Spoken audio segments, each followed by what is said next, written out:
Bismillahirrahmanirrahim. Assalamualaikum warahmatullahi wabarakatuh. Kami dari kelompok 4 akan mempresentasikan tentang kemampuan perspektif dalam UBD. Next.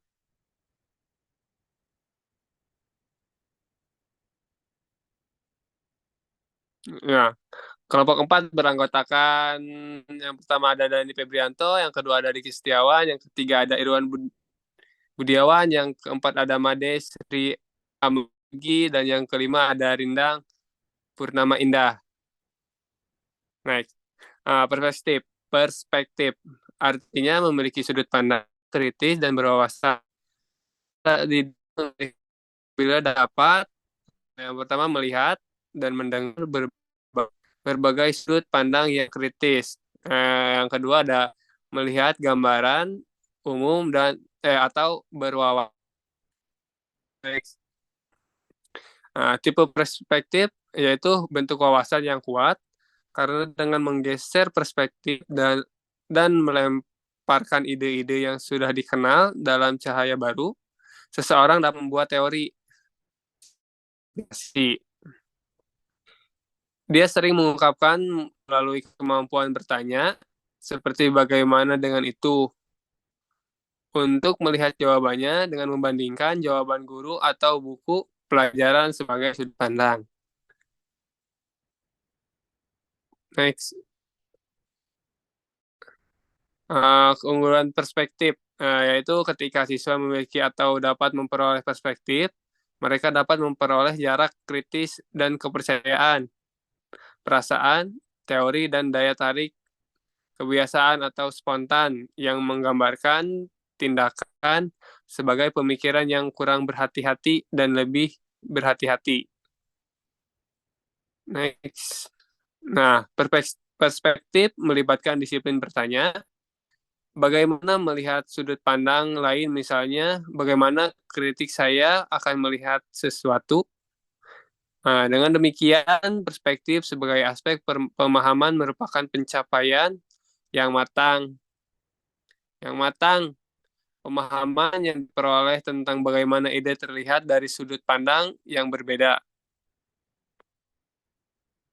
Nah, adapun kegiatan belajar yang mencerminkan seseorang peserta didik telah memiliki kemampuan perspektif, yaitu yang pertama ada kredibel, yang kedua mengungkapkan, yang ketiga wawasan, yang keempat masuk akal, dan yang kelima tidak biasa. Nah, kredibel artinya dapat dipercaya. Nah, indikator penilaiannya seperti peserta didik dapat menggambarkan sikap terbuka terhadap sudut pandang teman. Yang kedua, ada peserta didik dapat memberikan contoh yang bisa ditemukan dalam lingkungan sekitarnya. Nah, yang selanjutnya ada mengungkapkan, yaitu kemampuan seseorang dalam menyatakan pendapat atau gagasan mengenai suatu hal. Nah, ada indikator penilaiannya seperti peserta didik dapat mengungkapkan kembali materi yang telah dipelajari. Yang selanjutnya ada peserta didik dapat memberikan argumen mengenai pernyataan yang diungkapkan oleh temannya. Nah, yang selanjutnya wawasan. Wawasan atau pandangan, tinjauan, atau kelihatan. Kemampuan seseorang dalam melihat atau memandang suatu objek atau permasalahan. Nah, ada indikator penilaiannya yaitu peserta didik mampu memberikan definisi mengenai materi yang diajarkan dengan mengaitkannya dalam kehidupan sehari-hari. Ada akal, yang artinya dapat diterima akal, tidak mustahil, dan logis. Penilaiannya yaitu peserta didik dapat menyampaikan pendapat sesuai dengan fakta dan mampu memberikan contoh logis dalam kehidupan sehari-hari. Yang selanjutnya ada tidak biasa, yaitu berbeda-beda dengan yang lain atau yang sudah sering.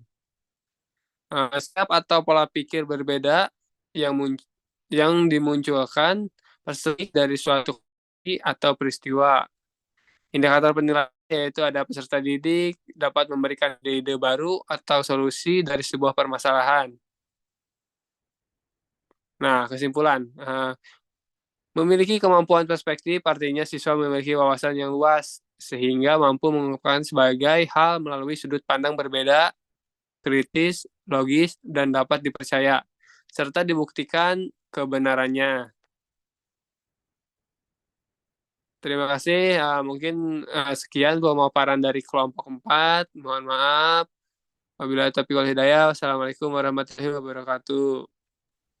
Waalaikumsalam.